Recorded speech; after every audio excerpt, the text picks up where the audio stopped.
ఆ తల్లి no doubt చిన్నతనం నుంచి దేవుని యందు భయభక్తులు కలిగింది. యవన కాలం వచ్చింది, తల్లిదండ్రులు వివాహం చేశారు. అనుకుందాం 18వ ఏట వివాహం చేశారు. భర్తతో దరిదాపుగా 7 సంవత్సరాలు కాపురం చేసింది. 25వ ఏట వచ్చేసరికి భర్త చనిపోయాడు.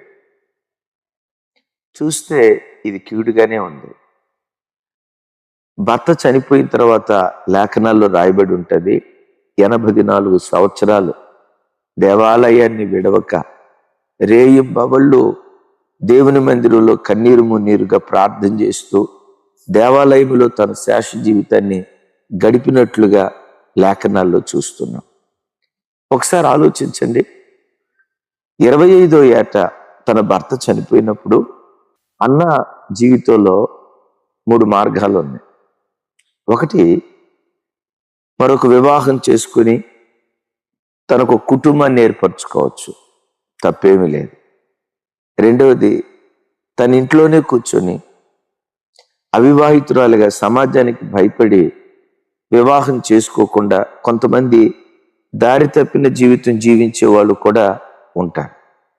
మూడవది, నేను ఇంత భయభక్తులు కలిగి బ్రతికితే ఏం చేశాడు దేవుడు నాకు? ఎందుకు నేను ప్రార్థన చేయాలి?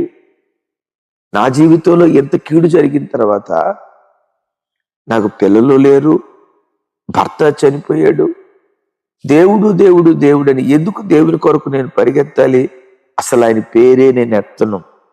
ఇంక అవసరమైతే హేతువాదకురాల్లాగా దేవుడు లేడు గీవుడు లేడు అని అనుకొని దేవునికి వ్యతిరేకంగా తను అడుగు వేయచ్చు. అన్న ప్రవక్త ఏం చేసిందో తెలుసా?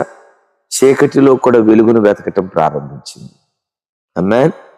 నా ప్రభు బిడ్డలారా, ఆ తల్లి 25వ ఏట భర్తను కోల్పోయిన తర్వాత తను తీసుకున్న అద్భుతమైన నిర్ణయం ఏంటంటే, దేవాలయానికి వెళ్ళి 84 సంవత్సరాలు దేవుని మందిరాన్ని విడిచిపెట్టకుండా రేయింబవళ్ళు దేవుని సన్నిధిలో ప్రార్థన చేయటం ప్రారంభించింది.